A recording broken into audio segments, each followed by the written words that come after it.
Você já sentiu que, às vezes, o mundo te olha, não com olhos de quem vê, mas com olhos de quem já decidiu o que você é, antes mesmo de te conhecer?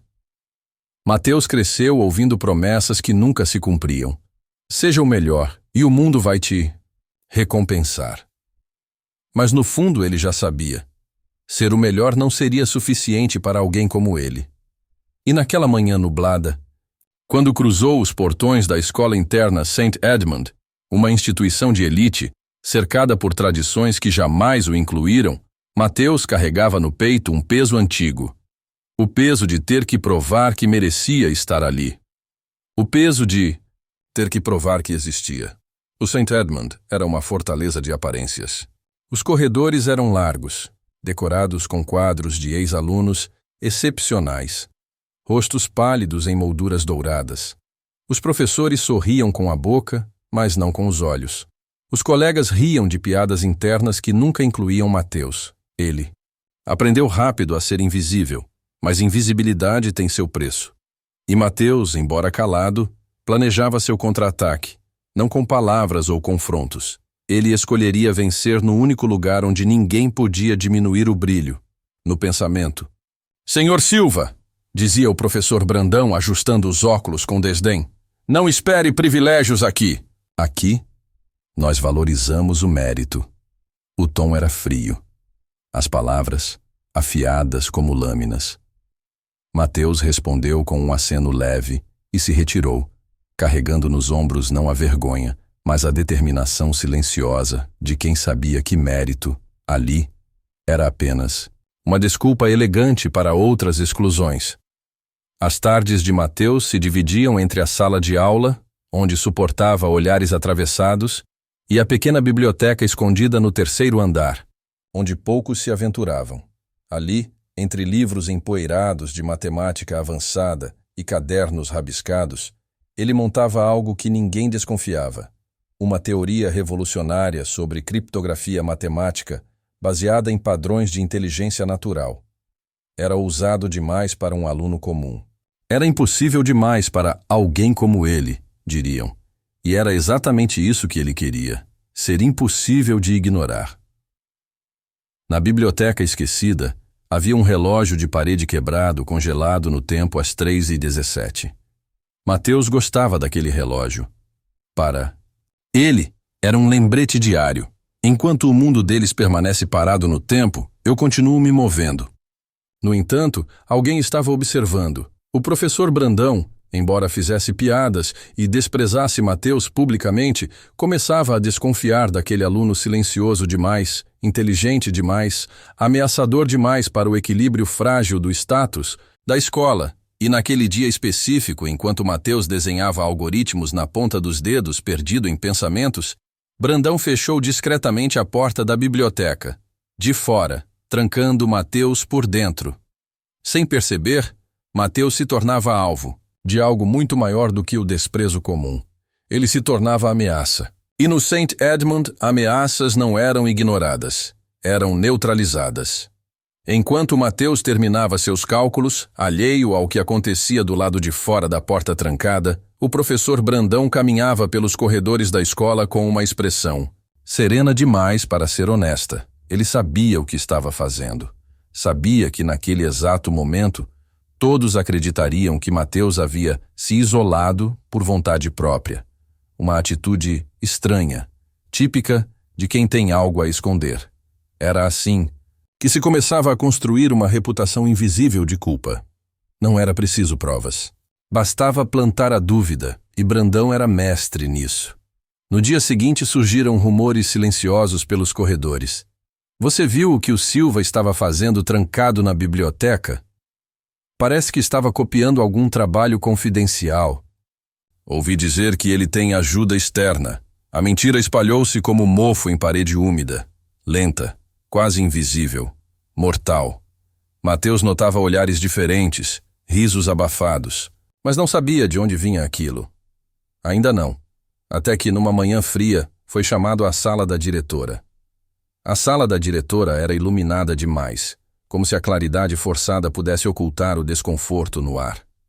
Sentado diante de uma mesa imaculada, Mateus escutou em silêncio enquanto a diretora, uma mulher de fala macia e olhos duros, dizia: Mateus, alguns professores relataram preocupações quanto à originalidade do seu projeto. Por favor, nos ajude a esclarecer isso. Não queremos tomar medidas desnecessárias. As palavras foram doces. O veneno não. Era um ultimato disfarçado. Ou Mateus confessava alguma culpa inexistente, ou enfrentaria a acusação pública. Eu não copiei nada, senhora, disse Mateus, a voz firme apesar do frio que lhe subia pela espinha. É meu trabalho. Posso provar. A diretora sorriu. Não um sorriso de empatia, mas de quem já decidira o veredicto. É claro que pode, querido. Só precisamos analisar melhor para o seu próprio bem, seu próprio bem. Duas palavras que, naquele ambiente, significavam exatamente o contrário. Was. Sair da sala, Mateus sentiu o chão tremer sob seus pés. Ele sabia o que estava por vir. Sabia que o tribunal silencioso da elite estava reunido, e ele era o réu. Sem crime, sem defesa, sem chance. Naquela noite, escondido em seu pequeno quarto de alojamento, Mateus abriu uma gaveta secreta onde guardava o que restava de sua infância. Um caderno de capa azul, com a letra delicada de sua mãe adotiva, Dona Lúcia. A única pessoa que sempre dissera: quando eles tentarem te apagar, meu filho, lembre-se, você não precisa brilhar para eles. Você já é luz. Mateus fechou os olhos e sussurrou baixinho, como uma oração. Eu sou luz. Eles é que estão cegos. E voltou a trabalhar em silêncio, mais determinado do que nunca. O que Mateus ainda não sabia é que alguém que ele nunca imaginaria, estava assistindo tudo, e em breve a traição não viria apenas dos de cima. Viria também de quem ele acreditava ser aliado. Há uma dor que é tão antiga quanto o tempo. A dor de ser acusado não pelo que você fez, mas por quem você é. Mateus aprendeu cedo que, muitas vezes, os gritos que ferem não são aqueles ditos em voz alta, mas aqueles murmurados em corredores, sussurrados atrás de portas fechadas, gravados em olhares de desprezo, e naquele momento, cada olhar desviando dele nos corredores do St. Edmund era uma sentença sem júri. Ele não era mais o aluno dedicado. Era o suspeito. Era o diferente. Era de novo só mais um negro que foi longe demais. Mateus passou a andar mais devagar pelos corredores. Não para ver mais, mas para ser visto menos. Nas salas de aula, suas mãos antes levantadas para responder perguntas começaram a tremer levemente. Não de medo, de revolta contida. Como pode alguém ter tanto para oferecer e ainda assim ser tratado como ameaça? As tardes na biblioteca viraram madrugadas. Mateus sabia que precisava concluir seu projeto antes que algo pior acontecesse. Ele não queria apenas provar que era capaz. Ele precisava provar que existia. Mas a resistência silenciosa cobrava seu preço. As chamadas de Dona Lúcia, sua mãe adotiva, se acumulavam sem resposta. Ele não queria preocupar aquela mulher que, mesmo sem laços de sangue, dera a ele amor verdadeiro. E pior, ele sentia que estava sozinho, completamente. Cada conquista parecia mais uma razão para ser odiado. Cada avanço parecia um risco maior. Num dia particularmente cinzento, ao entrar na sala de aula, Mateus ouviu, quase como uma faca atravessando o peito, uma voz cortante. Além de preto, é inútil. A sala congelou. Ninguém olhou. Ninguém defendeu. Ninguém reagiu. O silêncio foi cúmplice. O silêncio foi sentença. Mateus não olhou para o agressor. Apenas fechou os olhos por um breve segundo, inspirou fundo e caminhou até seu lugar. Não porque era fraco, mas porque sabia que, se explodisse naquele momento, daria exatamente o que eles queriam, uma desculpa para apagá-lo. Ao longo das semanas, o isolamento se tornou sufocante. Grupos de trabalho? Mateus era o último escolhido, ou nem sequer convidado. Projetos em equipe? Sempre ignorado, deixado de lado como se fosse invisível. E pior ainda, começaram a circular documentos anônimos entre os professores, questionando a veracidade do projeto de Mateus. acusações veladas, relatórios técnicos inconsistentes, sinais de ajuda externa suspeita, mentiras costuradas com o fio da inveja e do preconceito. E Mateus via tudo, mas escolhia o silêncio como armadura. Por enquanto. Num almoço solitário, sentado no refeitório vazio, Mateus pegou um guardanapo de papel. Escreveu nele uma pequena equação, uma parte da sua teoria. Quando terminou, percebeu que o papel estava rasgado, frágil demais para segurar algo tão grandioso, assim como as estruturas daquela escola, bonitas por fora, rasgadas por dentro. Ele guardou aquele pedaço de papel no bolso como um lembrete. Mesmo que tentem me rasgar, a essência do que eu criei permanece intacta. O que Mateus ainda não sabia é que aquele guardanapo rasgado teria um papel crucial no dia da virada, pois, entre os olhares que o julgavam, havia um par de olhos que via além. E esse olhar silencioso, perdido no meio da multidão, seria o primeiro estopim para a mudança. As semanas se arrastaram como um inverno sem fim. No St. Edmund, Mateus era agora mais um espectro do que um aluno, uma presença incômoda que atravessava corredores e refeitórios sem receber olhares diretos, apenas sussurros atrás das costas. Não precisava ouvir para saber o que diziam. A acusação silenciosa já fora feita, e em ambientes como aquele, a dúvida era tão fatal quanto a culpa. Havia dias em que Mateus sentia o peso da escolha: desistir, aceitar o rótulo de fraude que tentavam pendurar em seu pescoço ou continuar andando com a cabeça erguida, mesmo sob o peso invisível do desprezo. Cada aula era uma batalha interna, cada corredor, uma trincheira. E o mais perverso era que não havia gritos, não havia insultos abertos. Havia apenas o esvaziamento progressivo de sua existência, como se o ar à sua volta fosse sendo retirado, lenta e cruelmente. O professor Brandão continuava seu teatro impecável. Em público, fingia neutralidade. Nos bastidores, soprava veneno, disfarçado de preocupação acadêmica. E agora, pior. Outros professores começavam a se alinhar a ele, alguns por medo de confrontar a autoridade, outros por puro oportunismo. Afinal, era mais fácil duvidar de um garoto negro do que arriscar a reputação da instituição. Mateus, no entanto, resistia em silêncio. No alojamento simples onde vivia, as noites tornaram-se madrugadas de trabalho. Cadernos, anotações, equações espalhadas pela cama, pelas paredes, pelo chão. Seu projeto ganhava vida própria, como uma árvore crescendo em terra seca. Cada linha de código, cada nova equação era uma raiz que se aprofundava, silenciosa e irresistível. Mas era difícil. Muito difícil. Havia noites em que Mateus encarava o teto e se perguntava se valia a pena. Se algum dia quebraria a parede invisível que o separava do respeito real. Se algum dia seria visto como alguém completo e não como uma exceção tolerada até que se tornasse incômoda demais. E então ele pegava o guardanapo rasgado, aquele velho pedaço de papel onde havia escrito sua equação mais ousada, e lembrava das palavras de Dona Lúcia. Você não precisa da permissão deles para existir, meu filho. Era essa lembrança que o mantinha em pé, até que, numa manhã fria e chuvosa, algo mudou. Mateus foi chamado novamente à sala da diretora, mas desta vez não estava sozinho.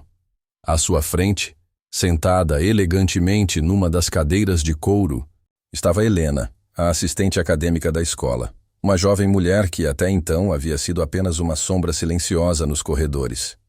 E, estranhamente, havia em seus olhos algo diferente. Uma mistura de nervosismo e compaixão que Mateus não via há muito tempo naquele lugar.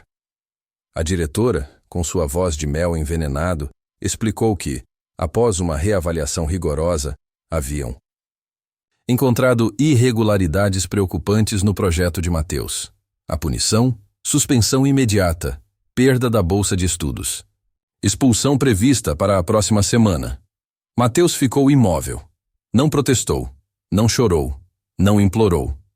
A dor não era nova, era apenas a confirmação brutal de tudo o que já sabia. Naquele lugar, ele nunca seria julgado pelos seus méritos. apenas pela ameaça que sua existência representava. Enquanto assinava os documentos que selariam sua saída, percebeu, num relance, o olhar de Helena, preso ao seu guardanapo rasgado que havia caído da mochila aberta. Um olhar rápido, de quem compreendia o que via, mas não podia fazer nada. Ou podia. No caminho de volta para o alojamento, Mateus caminhou lentamente sob a chuva fina que parecia pesar toneladas sobre seus ombros. A água molhava seus cadernos, seus sapatos furados, suas roupas simples, mas não podia apagar o que estava gravado em sua mente, em seu coração. Ele estava sendo empurrado para fora. Não por ser incompetente, mas porque era brilhante demais para o conforto da mediocridade que o cercava. E naquela mesma noite, enquanto arrumava suas poucas coisas em uma mala, surrada, uma mensagem chegou em seu celular. Um número desconhecido. Não desista. Amanhã, 7 horas na Biblioteca Velha. Confie.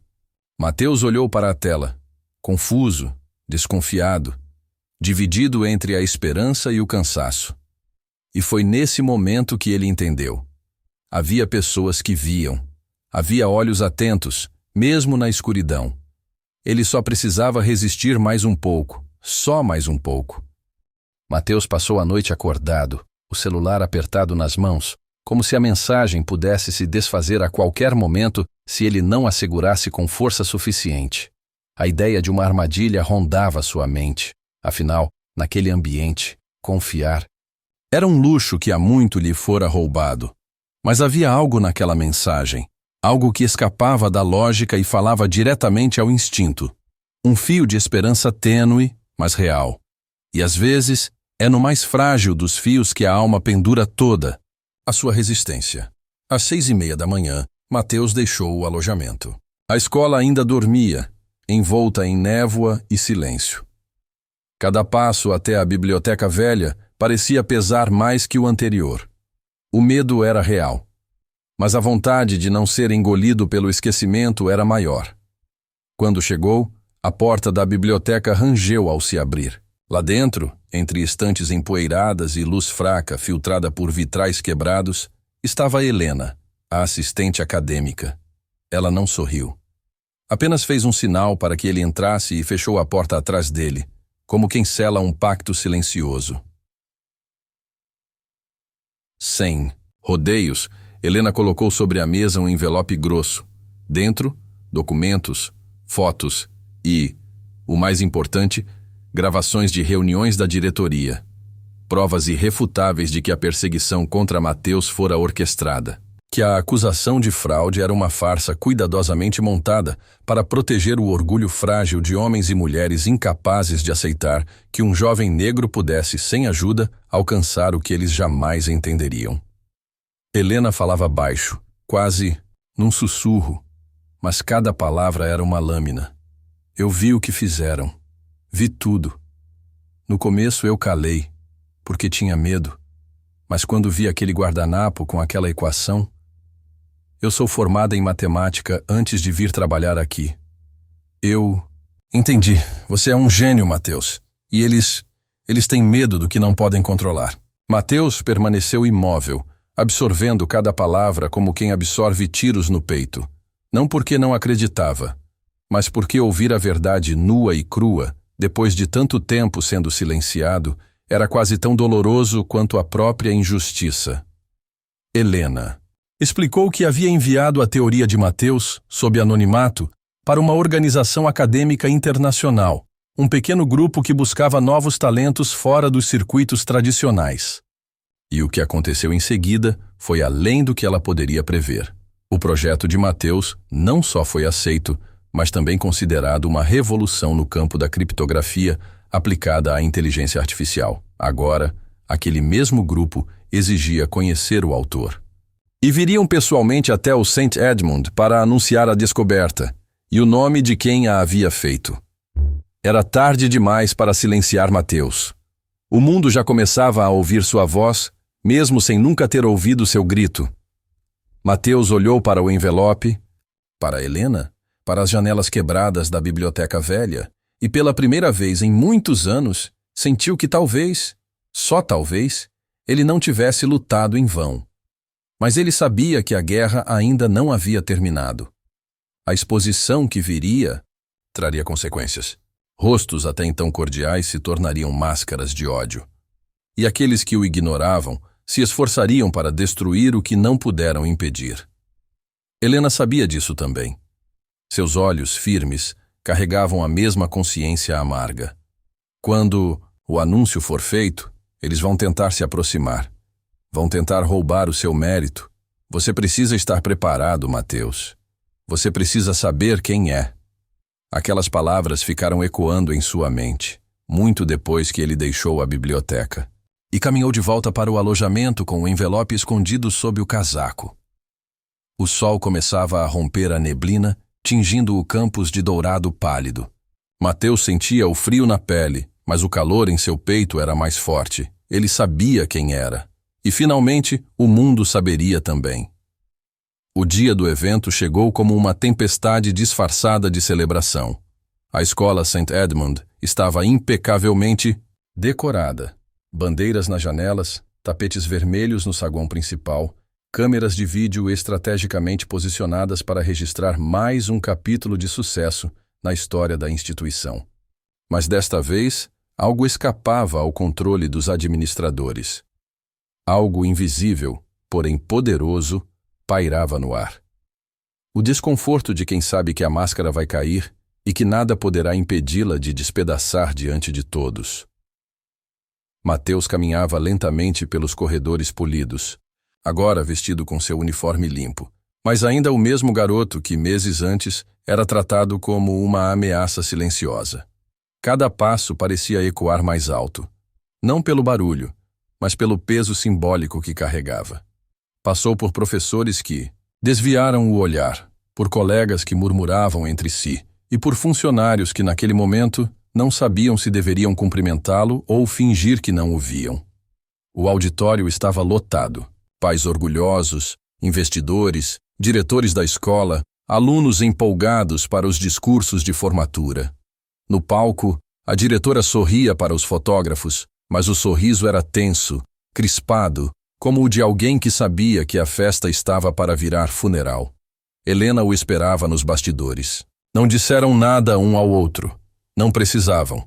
Entre eles havia apenas o entendimento silencioso de quem sobreviveu à mesma guerra, em lados diferentes da trincheira. O mestre de cerimônias, um diretor de marketing da escola, subiu ao palco e começou o discurso ensaiado.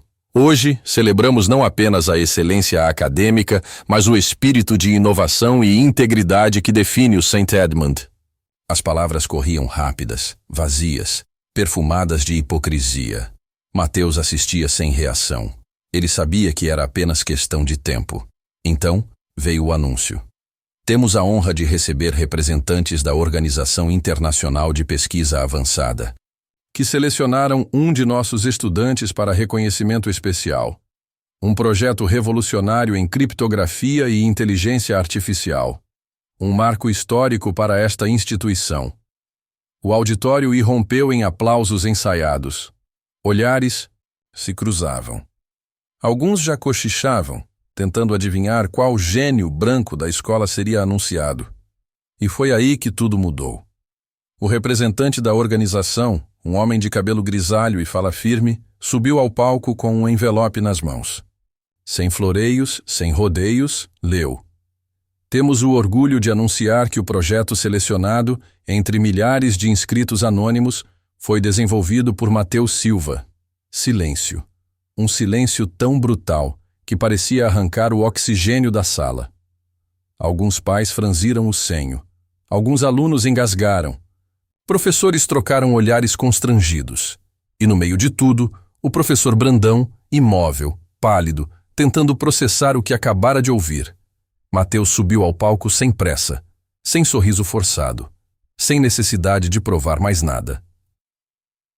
Quando chegou ao microfone, não fez um discurso inflamado, não gritou, não acusou, apenas olhou para a plateia, para os que o humilharam, para os que se omitiram, para os que zombaram, e disse com uma calma que atravessou cada coração: Obrigado, não por acreditarem em mim, mas por me ensinarem que o verdadeiro reconhecimento não vem de onde esperamos.